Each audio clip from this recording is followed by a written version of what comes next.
और सारे मैचेस जीत लिए। इंडिया का एक रिकॉर्ड नहीं है, इंडिया के 4-5 रिकॉर्ड हैं इस वर्ल्ड कप के अंदर। अच्छा। और ये बड़ा हिस्ट्री बनाने जा रहे हैं। और मैं आपको बताऊं, उसमें बैटिंग साइड में भी इनके रिकॉर्ड बने, इनकी एज अ टीम भी रिकॉर्ड्स बने हैं। वो मैं आपको one by one point down करता हूं। तो सबसे पहले तो ये कोई मैचेस नहीं हारे, सारे मैचेस ये जीते। तो ये एक रिकॉर्ड है कि वर्ल्ड कप के अंदर इन्होंने कोई भी मैच लूज नहीं किया। ठीक है, मतलब टॉप टीम रही सारे मैचेस में। अच्छा, फिर आ जाएं आप बॉलिंग के अंदर। बॉलिंग के अंदर मोहम्मद शमी ने 14 मैचेस खेले और 43 विकेट्स ली। ये भी एक रिकॉर्ड है। ठीक है। अच्छा, फिर आप आ जाएं विराट कोहली ने तेंदुलकर रिकॉर्ड तोड़ दिया। तेंदुलकर ने 49 सेंचुरीज की थी ओडीआई क्रिकेट के अंदर पास में। ठीक है, 2003। क्या वर्ल्ड कप की बात करें? मैं वर्ल्ड कप की बात नहीं कर रहा, मैं बात कर रहा हूँ इस वर्ल्ड कप में क्या हुआ है। इस वर्ल्ड कप में जो रिकॉर्ड्स बने हैं, मैं उनकी बात कर रहा हूँ। ठीक है, क्योंकि हम बेसिकली इस वीडियो में सम अप कर रहे हैं कि ये पूरा वर्ल्ड कप में क्या क्या चीजें हुई और जो ऐसी चीजें, क्योंकि इस वाहिद वर्ल्ड कप है जिसमें बहुत सारे रिकॉर्ड्स बने, बहुत सारी हैपनिंग्स देखने को मिली हैं। और इसी को डिस्कस करने के लिए आज हमने शाहरुख से पूछा कि इंडिया ठीक है अपने सारे मैचेस जीता, जिसमें आपने शमी की बात भी की है। मैं चाहूंगा कि पहले आप इसके जो पॉजिटिव्स हैं इंडिया टीम के, जो रिकॉर्ड की सूरत में, पहले आप वन बाय वन वो भी हमें हमारे व्यूअर्स को बताइए कि वो कौन से ऐसे रिकॉर्ड्स हैं जो कि इंडिया ने अपने सर के हैं।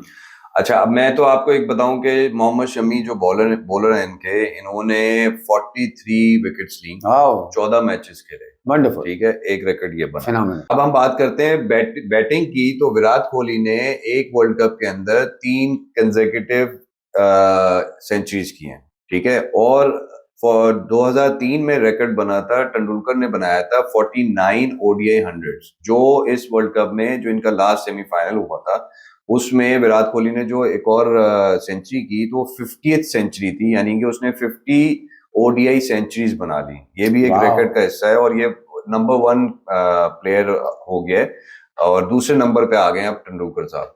अच्छा, शर्मा के ऊपर आप क्या कहते हैं? क्या ये बड़ा गुड लक है कैप्टन के साथ? रोहित शर्मा के बारे में था कि जी थोड़ा ऑफ कलर थे कुछ सीरीज में, बिल्कुल उनके बारे में था कि शायद उनको अगली सीरीज मिले ना मिले, लेकिन वर्ल्ड कप में मैंने सुना है कि he is the only captain जो पूरे टूर्नामेंट में कोई मैच नहीं हारी। बिल्कुल ऐसा ही है, बिल्कुल ऐसा ही है। और ये भी एक रिकॉर्ड का हिस्सा है कि एक ऐसा कैप्टन जो वर्ल्ड कप खेल रहा है और कोई भी मैच नहीं हार रहा, ये भी एक तरीके से रिकॉर्ड ही है। बहुत बड़ी बात। अच्छा, हम आहिस्ता आहिस्ता इस तरह पॉइंट्स डाउन करेंगे जो सिचुएशन। बिल्कुल सही है, बिल्कुल इंडिया को वंस अगेन कांग्रेचुलेशंस।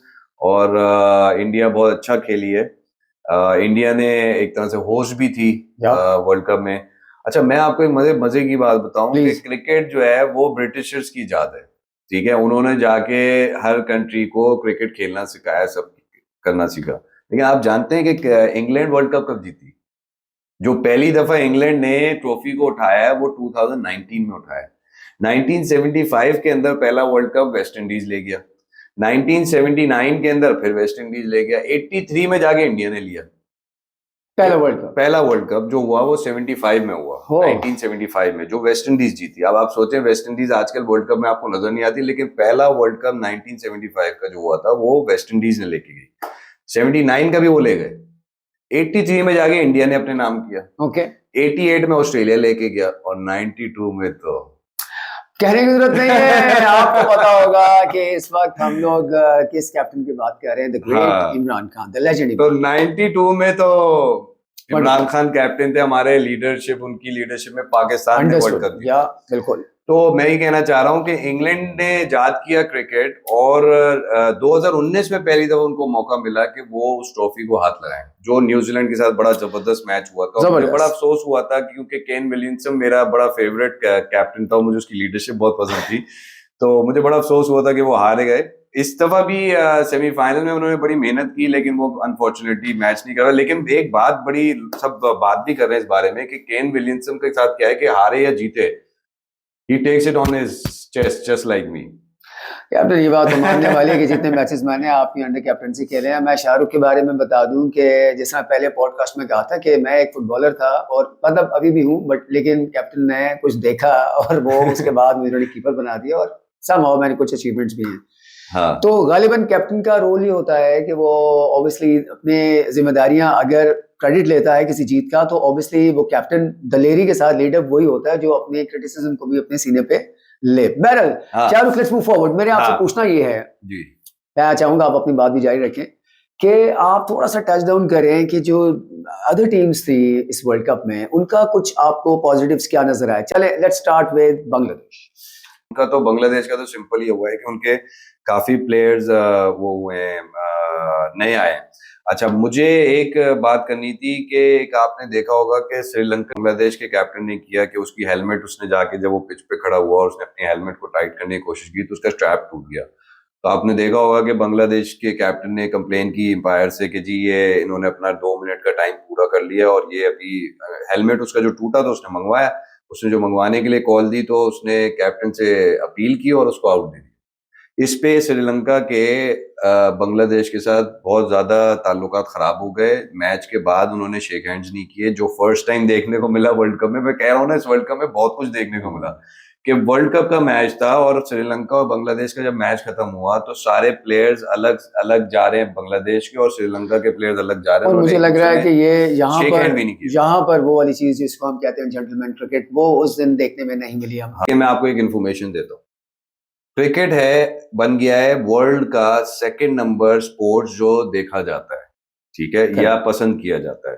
अच्छा, फुटबॉल है पहले नंबर पे, 3.5 बिलियन उसकी एक सपोर्ट है, मतलब कंट्रीब्यूशन कह लें या सपोर्ट कह लें, जो फुटबॉल को की जाती है इंटरनेशनली। क्रिकेट जो है वो 2.5 बिलियन पे आ गया, ठीक है। बांग्लादेश के लोग में से मतलब एक रिफ्ट पैदा हो गई क्योंकि उन्होंने किस तरह किया। इससे पहले आपसे स्टार्ट लेना चाहूंगा ऑस्ट्रेलिया की टीम से। ठीक है, आप ऑस्ट्रेलिया के बारे में क्या कहते हैं कि they have lost the finals to India. तो पहले ऑस्ट्रेलिया के बारे में बताया कि उनका राइज कैसे हुआ इस टूर्नामेंट में और आखिर में वो फेलियर की रीजन क्या थी। ऑस्ट्रेलिया से शुरू करते हैं। अच्छा, एक आपने हमारी पहले की वीडियोस में एक चीज जिक्र की थी, अनप्रेडिक्टेबल। ओह यस, पहली मैं कहता हूँ सबसे जबरदस्त मिसाल है ऑस्ट्रेलियन टीम। पाकिस्तान अनप्रिडिक्टेबल है लेकिन अल्लाह ताला उनका साथ देता है। तो कुदरत का निजाम है कि वो अनप्रिडिक्टेबल हो जाते हैं। लेकिन ऑस्ट्रेलिया में अनप्रिडिक्टेबल हिस्ट्री के अंदर आप जाएं तो बड़ी ज्यादा हमें इस तरह की चीजें नजर आती हैं। जो अभी इस वर्ल्ड कप में मैक्सवेल ने क्या क्या खेला है। ओह माय गॉड, उसने मैच हार चुके थे, ठीक है, मतलब हार चुके थे 97 पे 7 आउट हो चुके हैं। मैक्सवेल आता है तीसरी या दूसरी बॉल पे, उसको आपको पता है एलबी आउट दे दिया था। फिर उसने अपील में गया और उसका आउट गलत साबित हुआ। फिर उसने कैच दिया जो कैच ड्रॉप हुआ है। उसके बाद उसने 202 रन मारे 128 बॉल्स के अंदर, और अनबिलीवेबल, तो मतलब हिस्ट्री में ऐसा नहीं हुआ। अच्छा, इस मैच में 2 रिकॉर्ड्स बने। एक रिकॉर्ड बना कि उसने 202 रन बनाए वर्ल्ड कप के अंदर। दूसरा रिकॉर्ड ये था कि सेवेंथ जो होती है ना, 7th-8th विकेट की पार्टनरशिप इतनी लंबी चली, जिसमें से उनका जो कैप्टन खेल रहा था उसने कोई बहुत 10-20 रन बनाए जी, एग्जैक्टली। तो पूरा 1 साइडेड मैच मैक्सवेल लेके गया और पूरा मैच उसने जितवाया है। और उसका तो एक वो अंडरटेकर से उन्होंने उसको मिला दिया कि एक वीडियो बना रहे हैं जिसमें वो अंडरटेकर जिस तरह उठता है इस तरह मैक्सवेल उठा है, और वो बड़ा मजे का फनी उन्होंने उसको वो कर दिया। लेकिन मैं ये बता रहा हूँ कि ये एक हिस्ट्री के अंदर एक मतलब लिखी गई है इस वर्ल्ड कप में बात के ये आगे फ्यूचर में हम जब हिस्ट्री हो जाएगी इसको, तो ये इस तरह बताया जाएगा कि मैक्सवेल ने इस तरह खेला। On the other and Afghanistan इस हिस्ट्री का हिस्सा बन गए कि उनके अगेंस्ट में ऑस्ट्रेलिया ने, मैक्सवेल ने इतना स्कोर बना दिया। तो ये एक हिस्ट्री में जब बात याद रखी जाएगी तो अफगानिस्तान का नाम आएगा कि ओपोनेंट कौन था। हाँ। अच्छा, मैं थोड़ा सा, लोग बहुत ज्यादा अफगानिस्तान के खिलाफ कह लें या कुछ भी कह लें, मैं आज थोड़ा सा अफगानिस्तान से रिलेटेड बात करना चाहता हूँ। प्लीज।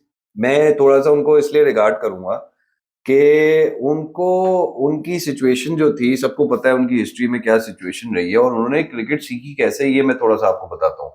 कि जब उनके अफगानिस्तान के अंदर सिचुएशन अनस्टेबल हुई है तो वहां के जो अफगानी रेफ्यूजीज पाकिस्तान आए, उन्होंने जब कैंप किए, यहाँ पर रेफ्यूजी कैंप में उन्होंने स्टे किया, तो उन्होंने पाकिस्तानियों को क्रिकेट खेलते हुए देखा और वहां से उनको क्रिकेट का शौक हुआ। तो लिटरली वो डंडी और कागज की बॉल बना के उससे खेला करते थे। आहिस्ता आहिस्ता कुछ टाइम गुजरा और उन्होंने 92 का वर्ल्ड कप आया, और 92 वर्ल्ड कप जब हम पाकिस्तान जीता तो उनके अंदर एक मोटिवेशन आई कि यार हम भी क्रिकेट में हिस्सा लेना चाहते हैं। आईसीसी ने इनको, आपको पता है कि रिकग्नाइज नहीं किया हुआ था। अच्छा, ठीक है। 2007 के अंदर एक एशिया कप हुआ, उस एशिया कप में अफगानिस्तान ने पार्टिसिपेट किया और अफगानिस्तान फाइनल में गया। जब फाइनल गया ओमान के खिलाफ उसने फाइनल खेला, तो ये मैच इनके ड्रॉ हो गया। ड्रॉ होने की वजह से वो शेयर करते हैं उस ट्रॉफी को, बट अफगानिस्तान की एक पोजीशन बनी कि यार अफगानिस्तान भी टीम है जो खेल सकती है। अफगानिस्तान ने इस वर्ल्ड कप के अंदर 3 मैचेस जीते हैं।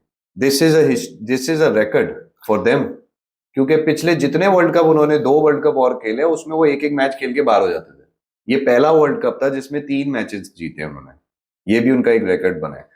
अच्छा, अब आप बात करें, आप इंग्लैंड की आप कुछ देर पहले बात कर रहे थे। मैं कह रहा हूँ कि इंग्लैंड के साथ जो आप बता रहे हैं कि हिस्ट्री में 75 से वर्ल्ड कप शुरू हुए हैं, उसके बाद फिर 2019 में पहली दफा वर्ल्ड कप जीता है जी इंग्लैंड, वो भी न्यूजीलैंड से। बहुत सारे लोगों ने बात की इंग्लैंड के ऊपर कि आपकी नजर में क्या है, what went wrong with England? मैं तो देखिए, मैं साइकोलॉजिकल बातें जरा ज्यादा कर जाता हूँ, कभी कभार लोगों को समझ में आती है, कभी नहीं आती, और काफी लोग ये बोलते हैं कि यार ये क्रिकेट में साइकोलॉजिकल बात क्या होती है। तो देखिए, जब मैं मिसाल दूं आपको, 92 में आप वर्ल्ड कप जीते, करेक्ट, उसके बाद जीते नो, ठीक है। क्यों?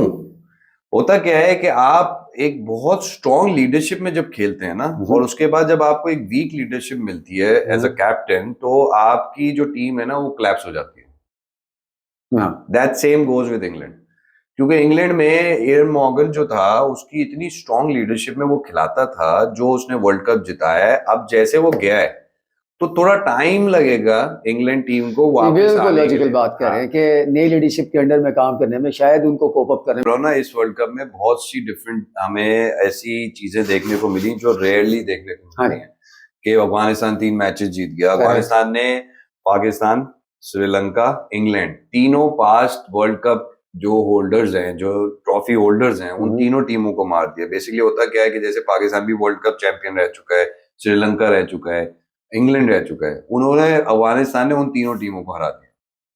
तो ये बड़ी एक अच्छी अचीवमेंट है अफगानिस्तान की। फिर उसके बाद आप आ जाएं the one and only Pakistan. उसके बारे में आप कोई बात नहीं कर रहे। मैंने क्या कहा था कि जब आप अपना पाकिस्तान से रिलेटेड मैं एक आपको अपनी बात करने वाला हूँ कि व्यूअर्स आप जरूर जाके मेरी ऑस्ट्रेलिया वर्सेस पाकिस्तान की एक मैच के ऊपर हमने पॉडकास्ट किया था, वो देखिएगा। उसके कोई 10 दिन के बाद फखर को आपको खिलाना चाहिए। ऑस्ट्रेलिया पाकिस्तान के मैच के खिलाफ मेरी क्लियर अल्फाज थे कि फखर को मैंने मिस किया और फखर को खिलाना चाहिए। उसके बाद जो मैचेस आप जीते वो फखर की वजह से जीते। ये बिल्कुल क्लियर मैसेज था मेरा कि Fakhar is important in this world cup, और उसने ये बात साबित की। मतलब उसने आपके सामने क्या मैचेस खेले हैं, न्यूजीलैंड के खिलाफ उनको कितना कम रन रेट के ऊपर स्कोर करना था, और फखर ने मतलब कहते हैं ना जाके किया, और कहीं उसको सेंचुरी बना सकता है। उसने खुद अपने इंटरव्यू में बोला कि मैं सेंचुरी कर सकता था, बट टीम की रिक्वायरमेंट थी कि इस वक्त हमें फास्ट खेलना है, तो उसने फास्ट खेल के मैच को खत्म किया। मतलब फखर ने आउटस्टैंडिंग परफॉर्मेंस दी, जो कि अगर शुरू में उसको खिलाया जाता तो हम टूर्नामेंट में अच्छे लेवल पे जाके बाहर होते। बाहर होना इंपॉर्टेंट नहीं है, मतलब आप देखें आपकी जो क्रिकेट की हिस्ट्री होती है ना, वो डिफाइन करती है कि आपको किस लेवल पे जाके बाहर होना है। आप पाकिस्तानी राउंड मैचेस खेल के बाहर हो सकते हैं, चाहिए। अफगानिस्तान की मिसाल है, तो मैंने आपको क्या कहा, अफगानिस्तान पिछले 2 वर्ल्ड कप में एक मैच जीता, इस दफा 3 मैच जीता। पाकिस्तान को उस हिसाब से सेमीफाइनल खेले बगैर बाहर होना was not a good thing. उसकी कुछ रीजंस या कुछ ऑब्जर्वेशंस है मेरी, जो मैंने अपनी, वही फिर मैं मिसाल दूंगा, वीडियोस में जिक्र किया कि एक लाइन वाली बात मैंने फील किया कि पाकिस्तान की टीम में थोड़ी सी लॉबिंग हुई। अच्छा, ये लॉबिंग वर्ड क्या होता है जी? लॉबिंग वर्ड ये होता है कि टीम ग्राउंड में जब उतरती है तो 11 लोग ग्राउंड में, लेकिन 4 लोग इन फेवर ऑफ कैप्टन है और 5-6 लोग in favour of new captain, जिसको वो उस ग्राउंड में डिफाइन कर चुके होते हैं कि ये हमारा कैप्टन है। यानी कि अगर इस बात को इस तरह से ले लें कि ये बात डिस्कस हो जाए कि जी अब आने वाले वक्तों में या आने वाले फ्यूचर मैचेस में या टूर्नामेंट्स के अंदर ये ड्रेसिंग रूम में बात हो गई कि एक्स बंदा कैप्टन होगा, तो वो जो लड़के होते हैं ना वो उसके साथ जुड़ जाते हैं और उसके साथ अलाइन हो जाते हैं, और जो इस वक्त एग्जिस्टिंग कैप्टन होता है उसके साथ छोड़ देते हैं। आप कैप्टनसी चेंज करें, इसमें क्या होता है, एक माइंडसेट खराब हो गया कैप्टन का। दूसरा क्या होता है कि प्लेयर्स को ये पता चल जाता है कि अब ये बंदा कैप्टन नहीं है, तो उसको उस सीरियसनेस के साथ देखते नहीं है ना, उसको लेते नहीं है। आपने कहा कि जी परफॉर्मेंस क्यों नहीं है, परफॉर्मेंस कैसे आएगी अगर फर्ज कर लें कि मैं कैप्टन हूं, ठीक है, और मेरे प्लेयरों को पता है कि अब आप कैप्टनसी इनके पास जा रही है, ठीक है, तो ग्राउंड के अंदर मैंने कहा जी उधर चले जाएं आप, या आप बॉल कराएं, और आप लोगों को पता है अब आप कैप्टनसी आपके पास जाने वाली है, तो उन्होंने आपकी बात सुनी जो आपने बोली। लेकिन मैं फिर भी खैर कुछ हद तक कन्विंस जिशान भाई एक मैं बाबर के ऊपर आ रहा। देखिए कुछ लोग ऐसे हैं कि जो एक ग्रुप है, मैं इस वक्त बाबर को सपोर्ट नहीं कर रहा, ठीक है, मैं उसको क्रिटिसाइज करना चाह रहा हूँ और पर्पसली करना चाह रहा हूँ। वो ये है कि जब आप इस लेवल पर आते हैं, देखिए अच्छा बैटर होना, अच्छा फील्डर होना, ये आपकी स्किल है, ठीक है, और आप इसके ऊपर काम करते हैं। विराट कोहली एक स्किलफुल बैटर है और एथलीट के नाम से जाना जाता है। इसका मतलब है कि उन्होंने अपने स्किल पे काम किया। जिस तरह कवर ड्राइव्स की बात आती है तो आज बाबर आजम भी कहता है कि गालिबन Virat Kohli is far better than me, और उसकी बहुत सारी चीज को अचीवमेंट नजर आती है। लेकिन जहां तक बात आती है कि एक कैप्टनसी की, तो कैप्टनसी के अंदर रहते हुए आपके सामने रोल मॉडल कौन से थे? सबसे पहले आपके पास आ गया रोहित शर्मा और न्यूजीलैंड के केन विलियमसन जो आपके फेवरेट भी है। फिर आप साउथ अफ्रीकन कैप्टन ले लें टम्बा बवुमा। ये 3 से 4 वो कैप्टन्स रहे जिन्होंने अपने डिसीजंस की वजह से क्रूशियल मैचेस जीते। मैं आपसे कहना चाह रहा हूं कि ऐसा कैसे मुमकिन है कि बाबर आजम को आप कैसे रूल आउट कर सकते हैं कि नहीं उसने प्लेयर्स ने नहीं उसकी बात मानी। जब वो ओवर दे रहा है तो इसका मतलब उसका डिसीजन है, तो उसका इम्पैक्ट क्यों नहीं आ सका? देखिए मैं आपको 2-3 बातें बताऊंगा इसमें। एक तो मैंने आपको मेंटल स्टेट ऑफ माइंड की बात कर दी कि बाबर आजम का मेंटल स्टेट ऑफ माइंड या एक कैप्टन का mental state of mind disturb हो जाता है अगर कोई ऐसी सिचुएशन आती है। अच्छा, वर्ल्ड कप 2 महीने में रैप अप हो गया, 2 महीने पहले कोई कह रहा था Babar Azam was a bad captain? नहीं। क्यों नहीं कह रहा था? उस वक्त तक डिस्प्ले नहीं हुआ था ना। इसका मतलब है कि चैलेंजिंग टास्क तो अब आया है ना। यही तो मैं आपको समझाना चाह रहा हूँ। तो देखें, अब आप कह रहे हैं कि लॉबिंग तो उसके अभी तकरीबन सारे मैचेस हारने के बाद लॉबिंग शुरू हुई है जो कि पब्लिक में आई है। बाबर आजम की चैट का लीक होना और टीम कैप्टन्स के बारे में बातचीत शुरू हो जाना, ये तो बहुत लेट हुआ है। There is something called there is something के एक होता है कि एक चीज हो गई और एक होता है कि एक चीज बनाई जाती है वैसे करने के लिए। मैं आपसे सवाल किया 2 महीने पहले क्यों नहीं हो रही थी ये बात कि जी Babar Azam is not a good captain? मेरे ख्याल से ये आपको आपका माइंड क्रिएट किया गया ना, आपको ये दिखाया गया कि is not a good captain. when you have to bring a change, you have to show people that this is not good. So if you want to show people this is not good, so you make sure things, मैंने आपसे कहा ना, मैंने पिछली videos में कहा tools ही नहीं दिए। That's the biggest reason. Tools ना देने की वजह से बाबर आजम नहीं कर पाया अपनी टीम को उस तरह परफॉर्म जिस तरह वो कर सकता था फखर को लेके। आप लोगों ने बताना है कि शाहरुख के जो कमेंट्स आए हैं उसके ऊपर मैं एक बात बताता हूं, मैं आपकी बात से बताता हूं, इत्तेफाक नहीं करता। नहीं सुने, आप बिल्कुल नहीं करते, थॉरोली नहीं करता। मैं आपको एक बात बताता हूँ। देखिए प्लेटफॉर्म आपके पास मौजूद है। आप बात कर रहे हैं बाबर आजम की, मैं बात कर रहा हूं कैप्टनसी के ओहदे की। ठीक है, जो कैप्टनसी का ओहदा है ना, उसको किस तरह से आप शेक इन करते हैं? आप शेक इन करते हैं बेसिकली उसी से गलत परफॉर्मेंस करवा के, गलत डिसीजन दिलवा के, क्योंकि जब टूल्स ही गलत दिए जाएंगे तो डिसीजंस भी गलत होंगे। तो आप कहते हैं नहीं जी कैप्टनसी में प्रॉब्लम आ रही है। कैप्टनसी में प्रॉब्लम नहीं आती। आप इस वक्त किसको बनाया कैप्टन? शान मसूद और शाहिन अफरीदी। शान मसूद को टेस्ट का बनाया और इधर उसको बनाया। अब आप शान मसूद को शुरू के 3 मैचेस में गलत टूल्स दे दें, गलत वो दे दें, टीम दे दें, 3 मैचेस में फेल हो जाएगा, वो सामने आ जाएगा कि फेल हो गया। देखें ये जो है ना बड़ा आसान है होता है ये कहना कि जी ये कैप्टन अच्छा है या वो कैप्टन अच्छा है। मैं कह रहा हूँ सरफराज जैसी करनी वैसी बनने वाली मिसाल है। ये आप आज की बात कर रहे हैं, आपको आज नजर आ रहा है बाबर आजम। अच्छा भाई, तो मैं कह रहा हूँ हिस्ट्री है ये। By Karachi people still asking this question के सरफराज ने जब धोखा नहीं दिया तो सरफराज आया क्यों नहीं? यही मैं आपको बता रहा हूँ। This is history, this is how they manipulate things. Okay, they means that whoever is behind this, I don't know who's behind it। ये आपको दिखाया, जैसे मेरे कुछ जानने वाले वो कहते हैं यार ये जो तुम न्यूज देखते हो ना, ये न्यूज में वो चीजें नहीं नजर आती जो एक्चुअली हो रहा होता है। मतलब हालात इतने खराब भी अगर होंगे ना तो वो न्यूज में दिखाए नहीं जाते। तो जो आपको दिखाया जा रहा है आप उसकी बात कर रहे हैं, मैं बात कर रहा हूँ जो हो सकता है, जिसमें सरफराज चैंपियंस ट्रॉफी लेके आ रहा है, पता नहीं क्या क्या लेके आ रहा है और एकदम से सरफराज बुरा हो गया, बनाया जाता है। उससे परफॉर्म बुरा कराने की रीजन सबसे बड़ी ये होती है उसको गलत टूल्स देते हैं तो उसकी परफॉर्मेंस भी खराब होती है, उसकी डिसीजंस भी खराब होंगे। सेम सिचुएशन जो है बाबर आजम के साथ की गई है। और आगे जो ये कैप्टन बने, आज बहुत कॉन्ग्रेचुलेट करता हूं मैं, लेकिन वो भी तैयार रहे कि लॉबिंग होगी उनके खिलाफ भी और उनको इसी तरह निकाला जाएगा। चले फिर मैं चाहूंगा